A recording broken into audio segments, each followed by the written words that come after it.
Today we've got a wild tale from East Tennessee that involves a member of a famous gang from the Wild West, Butch Cassidy and the Wild Bunch.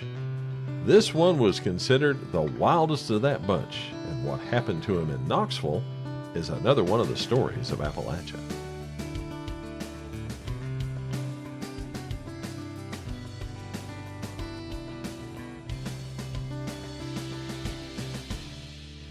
Well, this sounds like it's going to be very interesting, Steve, with a gentleman by the name of, can we say it? Can we go ahead and say it?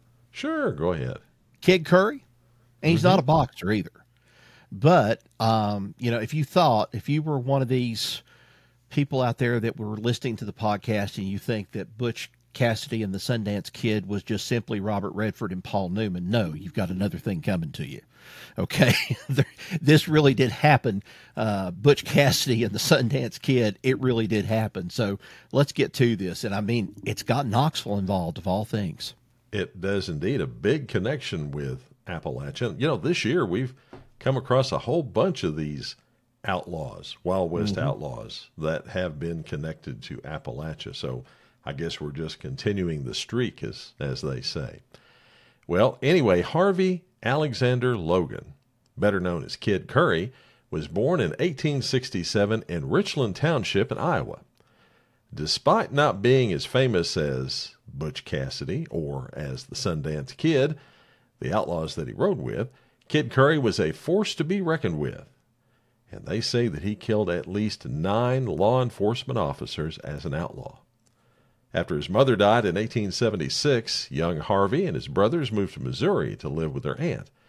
Harvey made his living there breaking horses on the Cross L Ranch, and it was there that he met a man named Flat-Nosed George Curry. I like that name. And adopted his new last name. Harvey was known as a hard worker until payday came around, and, well, then he'd go on a bender, Rod, often returning from a robbery to spend his loot on alcohol and prostitutes. And he even earned a bit of a reputation in the process. After Kid Curry became famous, prostitutes would frequently name him as the father of their unborn child. And those children, Rod, were referred to as Curry Kids, though the actual number of children he fathered, according to all the records, was likely fewer than 5 of them. At least those that were recorded that we know of. I mean, where he worked at the Circle Diamond Ranch. Interestingly, when he was maybe not a Clark Kent type, but still somewhere close. But trouble seemed to follow him everywhere he went. In 1897, Harvey had a run-in with a miner and a lawman named Pike Landusky in Montana. Landusky believed that Curry was involved with his daughter and, well, you guessed it, had him arrested for assault. Well, the situation escalated when Curry, feeling humiliated and vengeful, well, Curry was arrested, but he managed to get release pending trial. Knowing the judge was a friend of Landusky's, Curry feared he would not get a fair trial. That's when he truly embraced the outlaw life, eventually joining Butch Cassidy and the Wild Bunch. They were a notorious gang, robbing banks, trains across the West, and becoming wanted men in the process. And, Rod, that brings us to the point of today's story. In December 1901, Curry came to Knoxville, Tennessee to meet up with his girlfriend. By doing so, he ended up in a heated altercation with a local tough by the name of Luther Brady over a game of pool.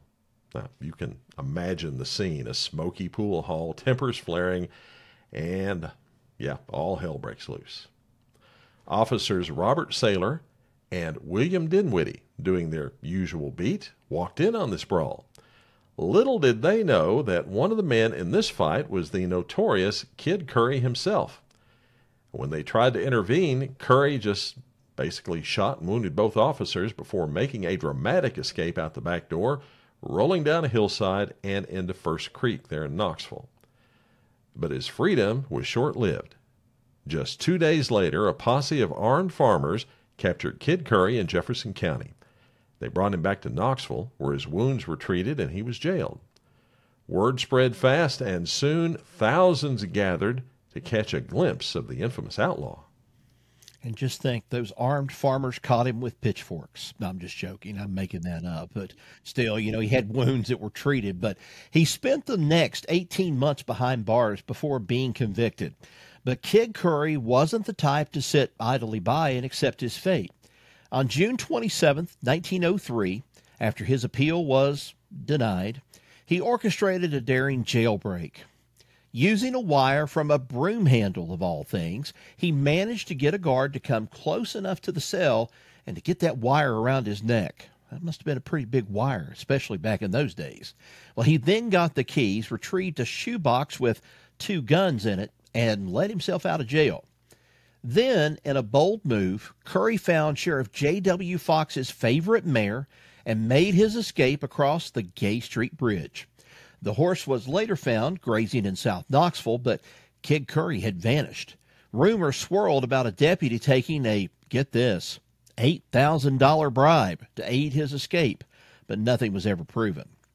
So almost a year later, Curry was back at it, robbing a train in Colorado, but this time he couldn't escape the law. Seriously wounded by a pursuing posse, Kid Curry chose to end his life on his own terms, shooting himself to death. What a way to go for one of the wildest outlaws of the Wild West. I mean, we touch on this and the things that happened, especially in Knoxville and Appalachia, but he was one of the wild bunch, no doubt about it. Well, he certainly was. And this is a famous incident that happened in Knoxville. A lot of history books talk about that. I wasn't really all that aware of Kid Curry other than just vaguely knowing that he was a Wild West outlaw. And of course, like you said, we've got that movie, Butch Cassidy and the Sundance Kid, which kind of tails along with it, but not closely enough. I mean, I think they did go to South America and all that. Obviously, Kid Curry didn't go with them. He chose to come to Knoxville. And that was, I guess you could say, kind of his undoing, don't you think? Yeah, I think so. I think when he went to Knoxville, I think that probably started the snowball rolling down the hill at that point, and it started gaining more and more, traction as it was going along. And then here it was, chased him all the way out. He got out to Colorado before he ended up taking his own life. What can you say? A very fascinating story, a very interesting guy. This isn't a real long story, but I think it's fascinating. Yep, I think so too. And that, folks, is the wild tale of Kid Curry and his brush with the law in Knoxville, Tennessee. Another one of the stories of Appalachia.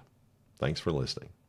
Now, be sure to go down below, click that subscribe button, give us a big thumbs up if you don't mind, and just stick around for more of our stories. We'd appreciate that. Till next we meet, y'all take care. So long, everybody. So long.